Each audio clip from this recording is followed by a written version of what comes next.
Olá, bem-vindos e bem-vindas. Eu sou o El Amarante e vai começar mais um Papo de Historiador.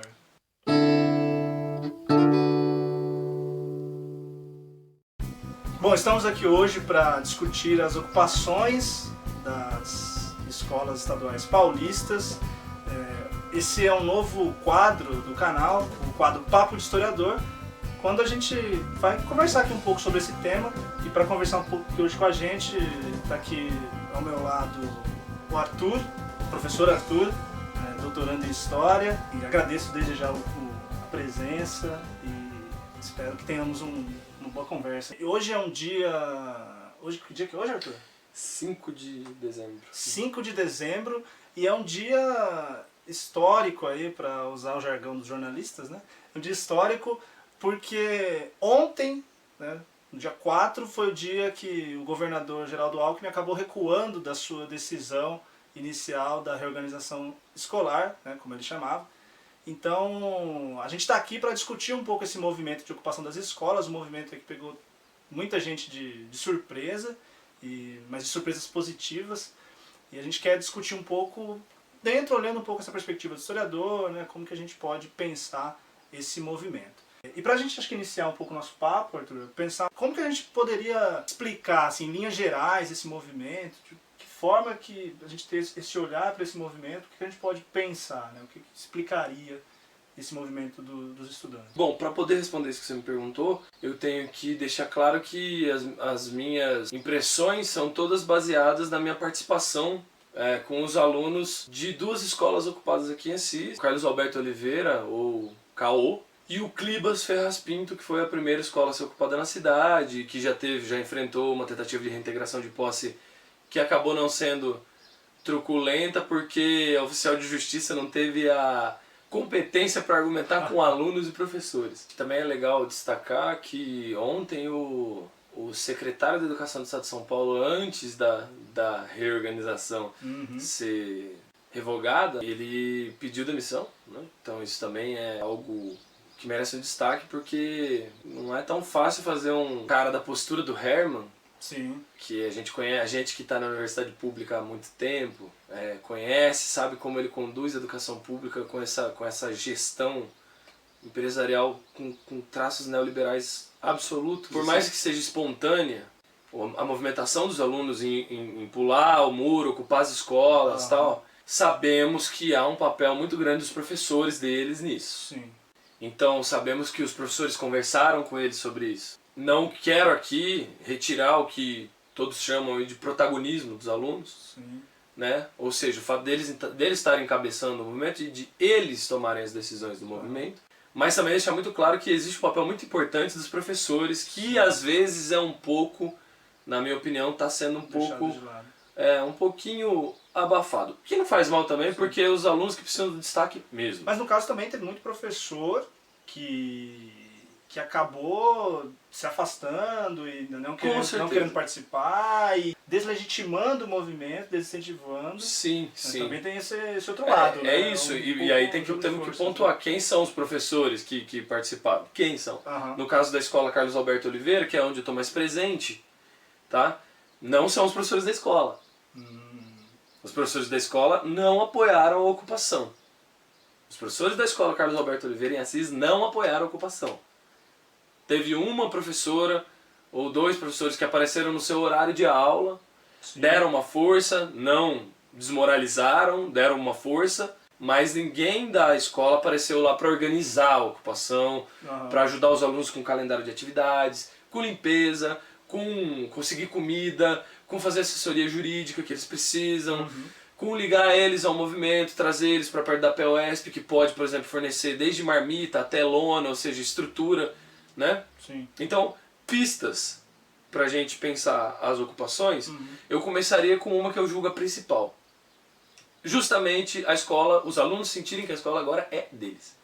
Que eles tomam as decisões nas escolas, ou que ao menos quando vai se tomar uma decisão na escola, eles são consultados. Sim. Porque até então, esse modelo, eu estudei minha vida inteira em escola pública, tive um ano de cursinho, de resto estudei só em escola pública. E também dei aula em escola pública, depois sabemos como é que o aluno se sente dentro daquele espaço. O sentido da escola é o educando. né? No caso ali, eles sempre são os últimos a serem consultados de tudo. Eles se sentem nesse sistema escolar que nós conhecemos, conservador, burocrático, religioso. Sim. Eles se sentem uma boiada, que é levada de um curral pro outro. Pra mim, a principal pista de por que jogaram uma faísca ali e pegou fogo tão fácil é porque agora a escola é deles. Todo mundo que chega lá, olá, tudo bem?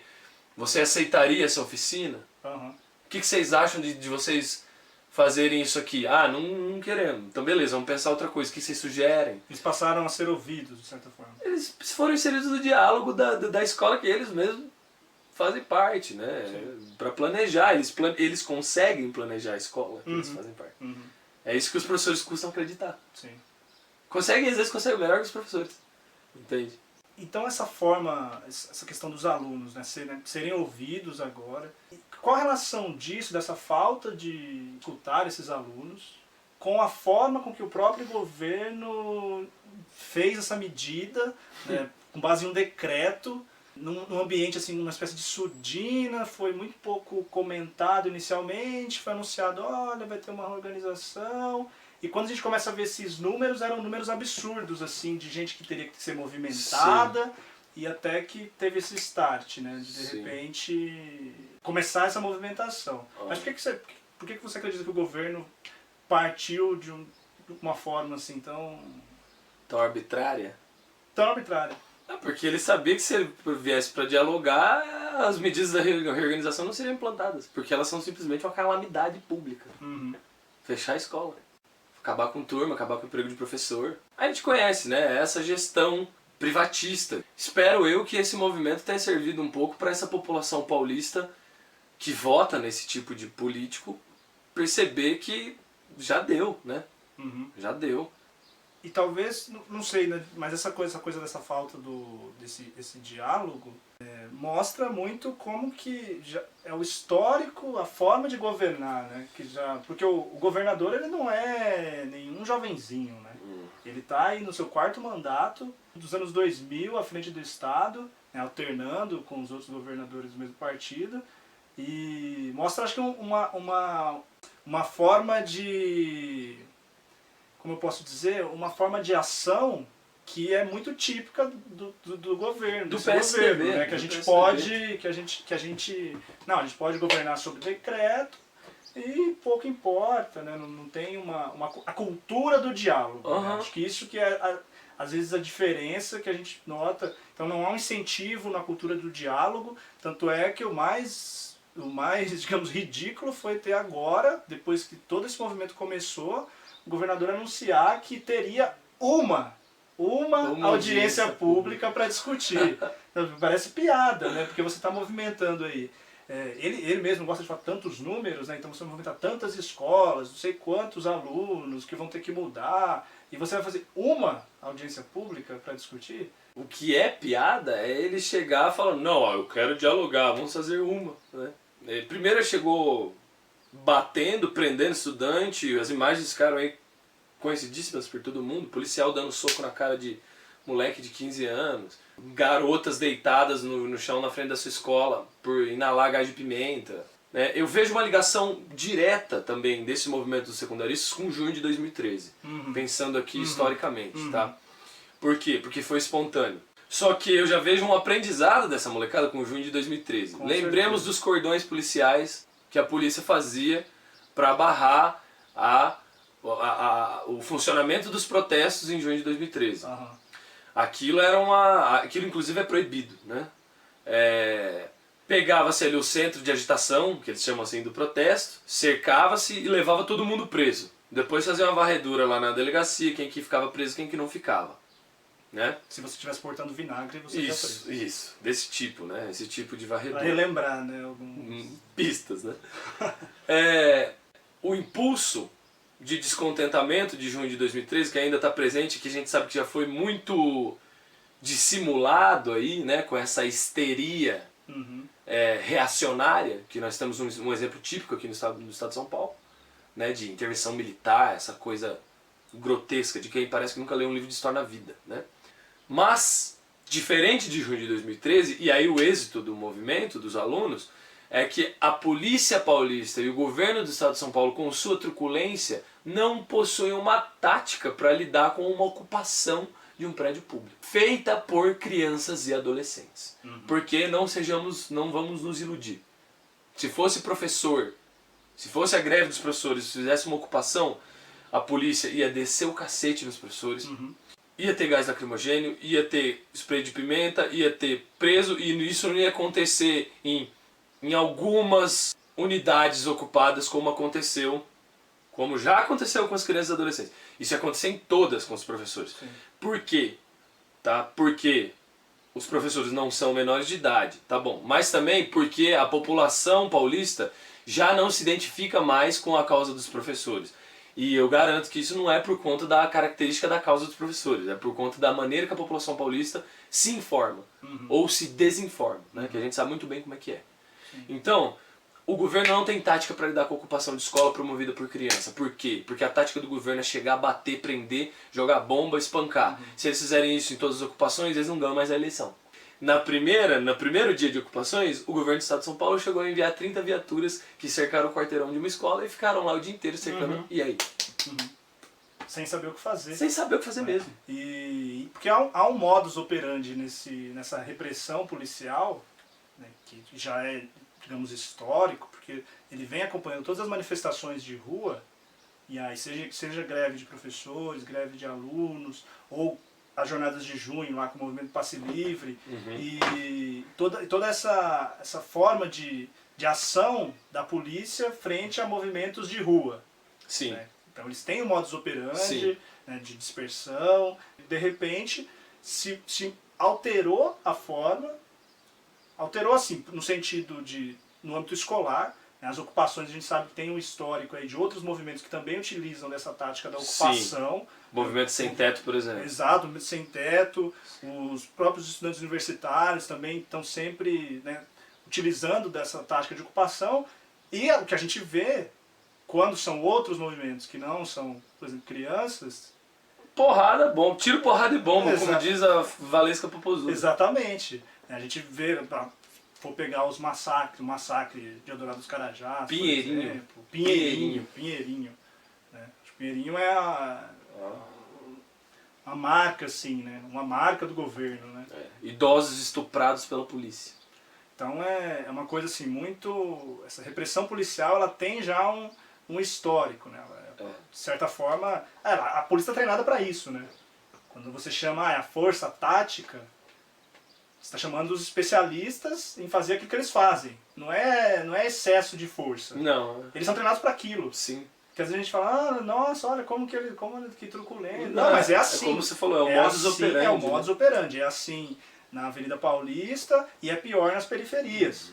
Porque aí essa também é a questão, né? A gente viu, mesmo nesse movimento de ocupação, por exemplo, a gente viu diferenças quando a segunda escola que foi ocupada, né, lá do Butantã, Pinheiros, os policiais cercaram, essa que você citou, que estavam fazendo o cerco, e a escola do Jardim Ângela, que foi uma entre as primeiras também, os policiais entraram lá, bateram o professor, e o professor fez até... Né, complicações. Ou seja, quando é na periferia, mesmo a escola sofre mais. Ainda também sofre. Por que eles estão discutindo isso aqui agora?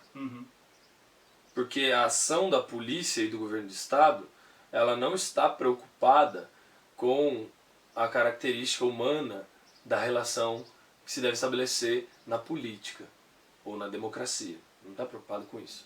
Não está preocupado em como as pessoas vão se sentir, não está preocupado em como os grupos vão se verem representados. Ela está preocupada única e exclusivamente com a opinião pública. Entenda-se o que pensa a classe média. Sim. O que pensa a classe média no geral do governo, que é o grosso de quem vai votar neles lá. E aí nós temos alguns indicativos disso, né? No mesmo dia que o governador anuncia a suspensão da reintegração, foi divulgada a pesquisa Datafolha, que considerava aí o pior índice de reprovação do governo, do governador especificamente, em todos esses anos que ele está à frente do governo de São Paulo. Desde lá do começo dos anos 2000 até hoje, ele chegou ao pior índice. Então, com certeza deve ter acendido ali um sinal de alerta, né? E agora, não, vamos... É muito legal ver isso acontecer. Eu não achei que eu fosse ver isso acontecer com o Alckmin. Sim. Ele que é blindado pelo Estadão, pela Folha, pela Veja, pela Globo, blindadíssimo. Sim. Só não vê isso quem não quer. Sim. E até pensando nessa questão, dessa blindagem, pra gente pensar um pouco nessa cobertura, né? Como que foi essa cobertura midiática das movimentações, né? Eu tenho uma visão, assim, muito... Acho que as redes sociais cumpriram um papel, têm cumprido um papel muito importante no sentido de divulgar vídeos, de veicular informações. Por exemplo, essa informação que eu acabei de comentar em relação ao Jardim Ângela, eu fiquei sabendo via vídeo que o pessoal filmou na hora a ação da polícia e compartilhou. É uma página muito importante que surge aí desse movimento que é Não Fecha Minha Escola. Sim, tem o Mal Educado. Os jornalistas também. livres, o Mal Educado. Então são meios aí que estão divulgando muito, né, as ações escolares. Mas ao mesmo tempo, mesmo dentro da grande e da velha mídia, a gente tem distinções. Né? E o que mais me chamou a atenção, assim, pensar a cobertura do Estado, do Globo, da Folha, foi o fato da Folha de São Paulo utilizar até pelo menos poucos dias o termo invasão. E mesmo outros veículos que a gente às vezes olha com um olhar mais, poderia ser mais conservador, como o Estado de São Paulo, o Estado de São Paulo, desde o seu início, chamou de ocupação. Uhum. Mesmo quando foi para a televisão, a Rede Globo também, a primeira cobertura da Rede Globo em relação às ocupações foi com Profissão Repórter, né, que foi assim, um programa que eu considerei muito interessante, apesar de todas as questões que a gente viu, né, o horário de exibição, né, foi um programa quase meia-noite. E a Folha só virou o jogo, e olha a ironia, né, junto com a própria pesquisa da Datafolha, que indicava a queda de popularidade do governo, a Folha também muda o seu discurso e aí passou agora a chamar de ocupação. E hoje você tinha na página, por exemplo, estava lá, não, estudantes vão manter as ocupações. Então essa guerra semântica também é muito interessante. Né? Isso mostra, para mim, como essa imprensa atua de maneira mau caráter, escancaradamente. Né? Mau caráter mesmo, de ludibriar a população mesmo, não está preocupada em utilidade pública da opinião. Ao contrário, está preocupado em utilidade privada da opinião. Aqui em Assis, isso é muito interessante na ocupação do Carlos Alberto de Oliveira, porque os alunos tiveram que lidar numa situação micro com a imprensa. Então tudo aquilo que nós professores sempre falamos para eles dentro da sala de aula, olha, cuidado com a imprensa, veja mais de uma versão da notícia, preste atenção nas diferenças entre uma versão e outra, tente conhecer um pouco sobre o editorial de cada veículo de imprensa. Ou seja, e isso a gente não fala só para alunos, né? A gente acaba falando para os nossos pais, para os nossos amigos, que depois das eleições do ano passado sempre brigam com a gente, porque a gente tem uma postura um pouco diferente da opinião mais conservadora. Os alunos perceberam como a imprensa local manipulou as notícias para desmoralizar a ocupação deles. Eles perceberam isso. A imprensa chegou lá, eles receberam eles bem, responderam tudo que eles perguntaram, do jeito que eles queriam responder, dizendo o porquê da validade do movimento de ocupações, porque a reorganização ia fechar a escola, porque a reorganização ia superlotar a escola, demitir professores, aumentar o número, superlotar a sala de aulas. Eles explicaram isso. Só que aí, por exemplo, no Voz da Terra aqui em Assis, ontem, um quadro branco e os alunos falando, eles resumiram muito o que os alunos disseram. Logo embaixo um quadro amarelo em destaque com a foto do Alckmin e uma notícia que esclarece a reorganização a partir do ponto de vista do governo, perspectiva da Secretaria de Educação. E elogiando e fechando a discussão com o ponto de vista do governo. Então os alunos a imprensa tem que perceber, assim como o Alckmin teve que perceber, que essa geração que está vindo aí não pode mais ser tão facilmente manipulada pela imprensa. E até porque ela se utiliza de outros meios. Né? Então, hoje a gente tem uma diversidade maior de meios que possibilita com que essas trocas sejam mais eficazes. E mesmo os meios tradicionais, eles sofrem com isso. Porque a todo momento você tem essa interação com a internet, as redes sociais eles são uma resposta. Às vezes o cara está no programa de televisão ao vivo e falou uma besteira, o cara já está cornetando no Twitter e ele tem que corrigir no final do programa. Então já alterou a dinâmica. É lógico que a gente também não pode se enganar, porque boa parte dos principais grupos comunicacionais que dominavam as grandes mídias, né, como rádio, televisão e jornais, continuam, né, com muita força, justamente pelo poder econômico, nas redes sociais. Muitas vezes a gente acaba replicando conteúdos que são desses grupos, pela impossibilidade mesmo, né, de ter um outro conteúdo. Mas ainda assim, mesmo com isso, a gente já consegue perceber um efeito, né, uma reverberação, assim, um ruído que antes era mais difícil. Antes ficava, não que não havia, né, e aí não que o público pode ser facilmente manipulado, mas que ficava no âmbito privado. Então eu poderia ouvir o jornal ali na minha casa e discordar daquilo, mas ficava comigo, falava ali com a família, não tinha essa ação. Para que houvesse uma discussão entre várias pessoas sobre uma notícia, existiam muito menos espaços, né? Hoje você tem o dia inteiro, você vai lá, publica um comentário, daqui a pouco vem um amigo seu comenta e assim você vai discutindo o que está acontecendo. Pensando nesse sentido assim, eu acho que as ocupações estão sendo para os alunos uma experiência de como fazer política na prática e como se organizar a partir de assembleias, comissões dentro das escolas. Eles estão montando comissão de comunicação, de gestão financeira. A experiência que essa molecada vai sair de dentro da escola, eu e você não temos. Sim. Né? Sim. Não eu temos. Vou pensar nisso, né? Esse impacto nesse cotidiano escolar. Sim. Eu fico me perguntando o que vai ser dessa geração quando eles estiverem na universidade. Porque eu passei aqui pelo Unesp, Assis, eu me formei aqui em História, junto com você, né? Não preciso falar isso pra você. Você pode falar pro nosso povo. Estou falando pra eles. E durante a graduação e até no começo da pós-graduação, eu participei de alguns movimentos na faculdade, inclusive de uma ocupação, por greve, porque o Rai Herman, que teve sua cabeça decapitada agora por ele próprio, já estava arrebentando com a Unesp, né? A gente tem muito mais professor com contrato temporário hoje, ou seja, estava precarizando uma série de outras questões, não tinha mais verba para moradia, bolsa sendo cortada e tal. Então houve greves e tal, e eu lembro de uma greve que, se não me engano, foi em 2007.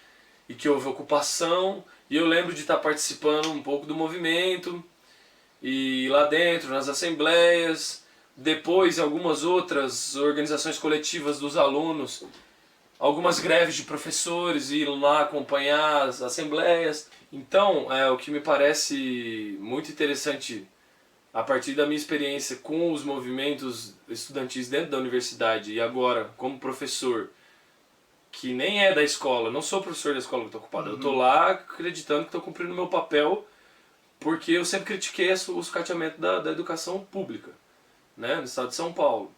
E no Brasil, no geral, né, mas é que eu conheço da experiência aqui no estado de São Paulo. Sim. O que me parece muito interessante é que os alunos secundaristas, eles têm uma capacidade muito maior de conviver com as diferenças de posicionamento e de trabalhar junto com as diferenças de posicionamento entre eles.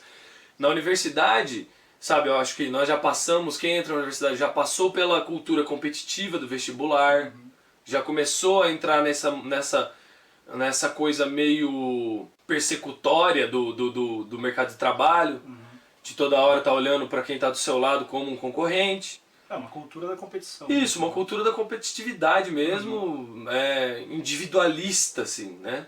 Ou seja, o vestibular, o cursinho, acirram isso. Então a gente já entra na universidade um pouco mais competitivo. E os primeiros momentos da universidade, você conhecer leituras alternativas, leituras, por exemplo, marxismo, o anarquismo, o feminismo, a autogestão, o pensamento mais ligado ao Foucault, ao Nietzsche, né, que são todos esses pensamentos contestatórios do status quo, mas que têm diferenças entre si. Então me parece que, por exemplo, numa assembleia de alunos de universidade, quando alguém fala uma coisa que foge um pouquinho do discurso do outro ali, o Foucaultiano falou e fugiu um pouquinho do discurso do marxista, já começa a rolar aquela briga de egos que esvazia o movimento, sabe? Eu acho que, isso ficou muito nítido pra mim dentro da universidade. Entre eles, isso, de certa forma, não existe essas distinções. Assim. Não existe. Isso eu tô falando a partir da experiência que eu tô tendo no Carlos Alberto de Oliveira, mas também observando o geral que tá funcionando muito bem. Existem diferenças entre eles, Mas essas diferenças não servem para desmobilizá-los coletivamente.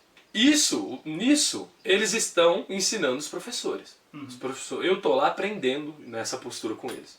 Estão me dando aula e aula, uma atrás da outra, de como fazer algo coletivamente. E acho que é interessante a gente pensar também, né? Como que, falando que você tocou nesse papel da questão do professor, e aí para nós aqui, para o nosso canal, para o nosso quadro e tal, pensar no professor de história. A gente está aí no momento de revisão da Base Curricular Nacional de História, que é uma outra discussão, né, que dá um outro quadro aí. E qual que é o papel, né, da história na sociedade, enfim, e qual que é o papel do professor de história nesse momento de ocupação, nessa relação com os estudantes, como que ele deve pensar, ajudar os alunos a pensar, enfim. Primeiro de tudo, acho que o primeiro papel do professor de história é olhar para a estrutura do ensino, para a burocracia que esse ensino tem, para a estrutura física da escola, para a estrutura punitiva pedagógica e pensar, posso utilizar do espaço da escola de uma maneira distinta? Já vou utilizar, porque a sala não vai estar superlotada, não vai ter 40 alunos, vai ter 10, 15, já vai ser um ponto positivo. Já não precisa ficar tudo enfileiradinho. Não, ali. Então eu já cheguei, por exemplo, fui dar a primeira aula e já tirei as carteiras e amontoei elas no fundo e fiz uma roda. Só que levei eles para dentro da sala de aula, porque eu gosto muito de usar a lousa. Sim. No caso, fui dar uma aula sobre neoliberalismo e precarização do ensino no Estado de São Paulo. Então eu quis usar a lousa, porque eu quis explicar para eles a diferença entre o liberalismo e o neoliberalismo. Mas não cobrei deles que eles não tá sem nada, não marquei presença de ninguém, não vou dar nota para ninguém. Sim. Então não existe essa estrutura punitiva pedagógica. A aula é aberta. Quem quiser tá ali, quem não quiser não tá. Se quiser entrar e não tá gostando, pode sair. Se quiser pedir um intervalo, pede um intervalo. Não precisa pedir para ir no banheiro, não precisa pedir para beber água. Essas coisas chatas que a escola já deveria ter superado há 50 anos. Primeiro isso, como lidar com a estrutura da escola de uma maneira mais aberta, para que eles também não se sintam ainda dentro daquele modelo que eles não gostavam. Depois de pensar nesse primeiro papel do professor de história, em tratar da estrutura escolar de uma maneira mais aberta, menos engessada, tentar se utilizar ali do que temos nessa estrutura escolar de uma maneira mais aberta, acho que um segundo papel é trazer para os alunos a conceituação necessária para o debate deles, que eles precisam realizar com pais, com colegas, na rua, quando para alguém e começa a xingar eles, chamar eles de bandido, como aconteceu muito ali no Carlos Alberto, senhores de idade chamando eles de bandidos, de vagabundos, de sem juízo. Então, para eles saberem debater, e debater também quando chegasse ali, de repente, a figura do oficial de justiça. Né? Trabalhar com os conceitos. O que é o neoliberalismo? O que é um governo que privatiza? O que é um governo que terceiriza? Sim. O que é um governo que precariza o trabalho, destrói leis trabalhistas? Então brinquei com eles, agora é o momento deles entenderem o que é a categoria O, um professor que só pode ficar doente 3 dias por ano. Então ele falou, bactéria, eu só posso ficar em casa doente 3 dias, porque só ter licença médica de 3 dias. Enfim, tratar com eles desses conceitos. Então eles tiveram aula de história das lutas sociais, com outros professores, tiveram aula de neoliberalismo, tiveram aula sobre feminismo, tiveram aula sobre poesia feminina, tiveram aula sobre tudo isso. E também tiveram muitas atividades mais ligadas ao lúdico e ao artístico, que é o que a escola não oferece tanto. Então, por exemplo, nós demos oficina no Clibas e no Carlos Alberto, para eles compõem um funk, eles compõem uma música que eles quisessem. A gente sempre chegou falando que tipo de música eles queriam um funk. Então eles compõem o funk e a gente leva a percussão. Aliás, esse funk aí já virou febre, né? Pelo menos até a última atualização, eu vi já tinha mais de 2 mil visualizações. O funk do Clibas? E foi assim, ficou muito... Tem um refrão muito marcante. Foi os alunos que escreveram do Clibas. Fecha uma escola, abre uma prisão. O Geraldo é mais safado que o Wesley Safadão. É sensacional, né? Então a gente vê como uma apropriação, né, dos alunos... Sabe, da luta. O que eles precisam dos professores? De professores que ajudem eles a dar vazão a essa potência criadora deles. E não a ficar reprimindo eles e falando, não, você está fazendo errado, tem que fazer assim. Não, funk é muito ruim, sabe? Então esse tipo de coisa que eu acho que é interessante. de se apropriar dessa escola enquanto historiador, que você sabe que através da história da educação essa estrutura militar, disciplinar, punitiva da escola não está mais funcionando, né? Se é que já funcionou. O movimento não acabou. Não é porque a imprensa noticiou e o Alckmin publicou a revogação e o cancelamento da reorganização que as crianças e os adolescentes vão desocupar as escolas. Eles mesmos não querem essa postura. Temos algumas questões aí a serem resolvidas das próprias ocupações. Primeiro, estudantes foram presos em São Paulo. As crianças não vão desocupar as escolas enquanto eles não forem soltos. Segundo, policiais não identificados, sem a sua identificação obrigatória, que bateram, espancaram, torturaram, prenderam crianças e adolescentes, devem ser punidos. Terceiro, professores, pais e alunos devem ter a garantia de que não serão punidos juridicamente. Então é só para falar das 3 questões mais básicas que os alunos não vão arredar o pé. A gente chegou ontem comemorando para eles, falando, olha, o Alckmin voltou atrás. Eles falaram, professor, mas nós não vamos recuar não, porque tem isso, isso e isso. Por quê? Porque eles estão ligados com o comando das ocupações lá em São Paulo. Não adianta a imprensa pensar que vai chegar e publicar foto de comemorações, parabéns, agora vamos desocupando aí. Não é isso que vai acontecer.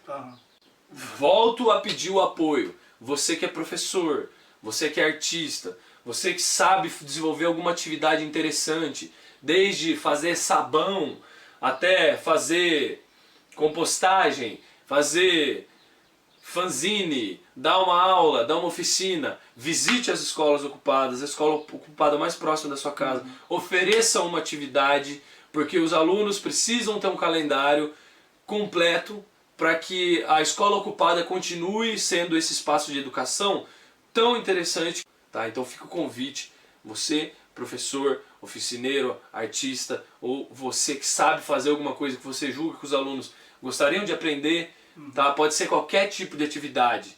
Vá, visite uma escola ocupada e contribua com as ocupações, para depois não ficar só reclamando do sistema público de ensino. Eu queria, acho que para a gente encerrar assim, com um tema, né?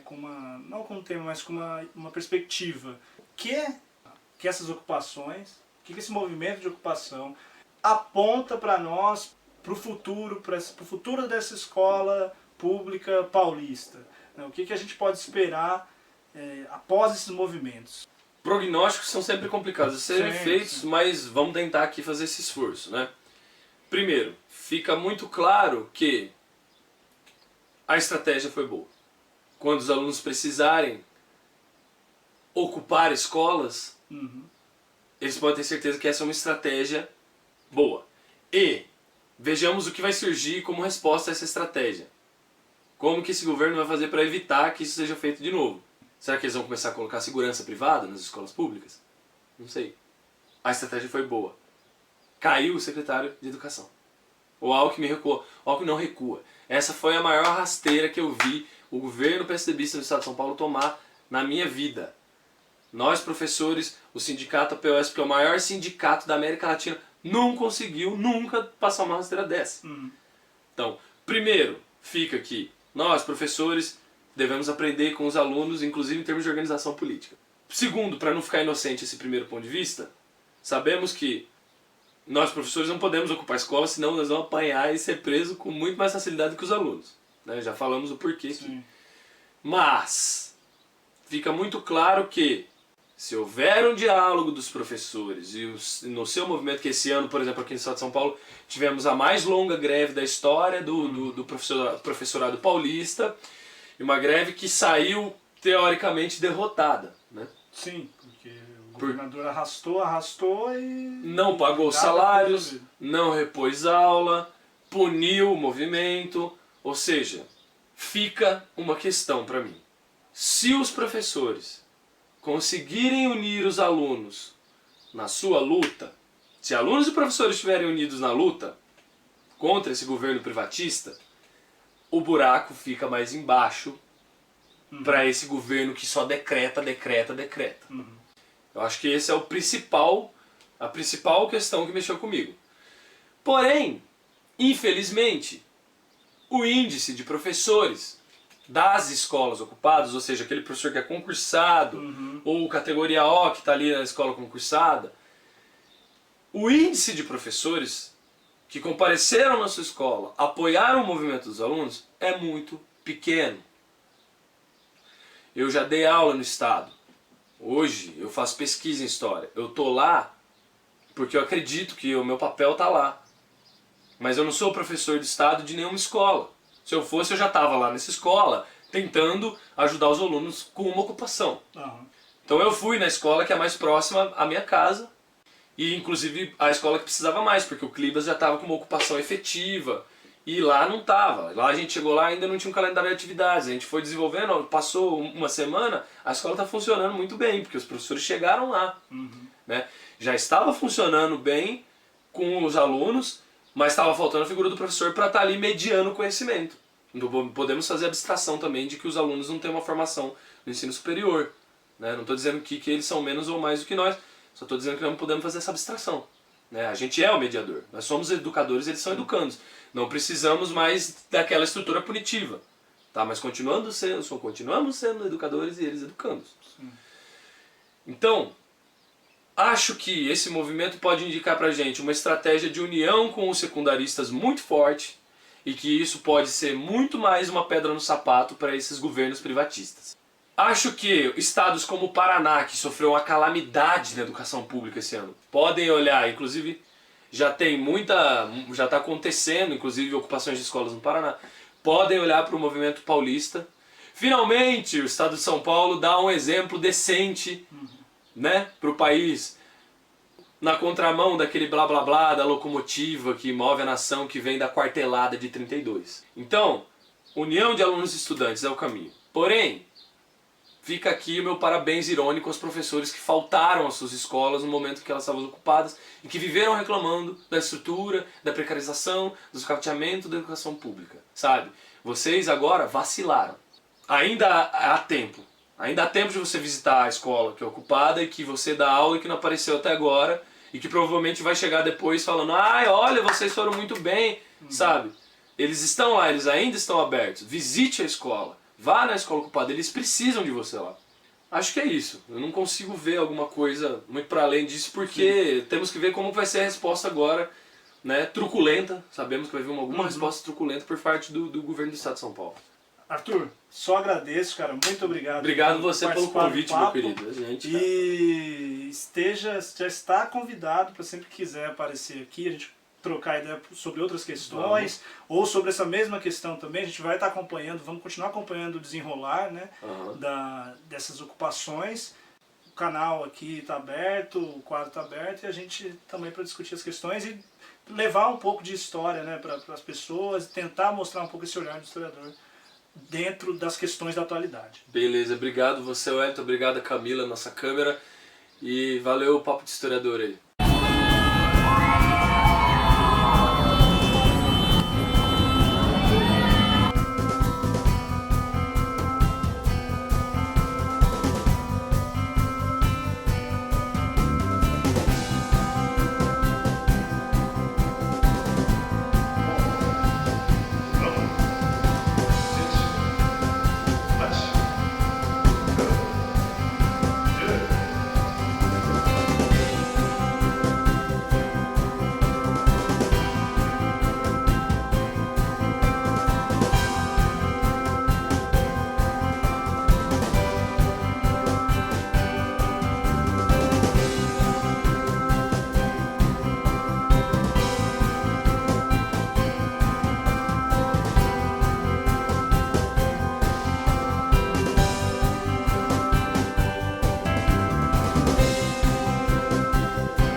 escola.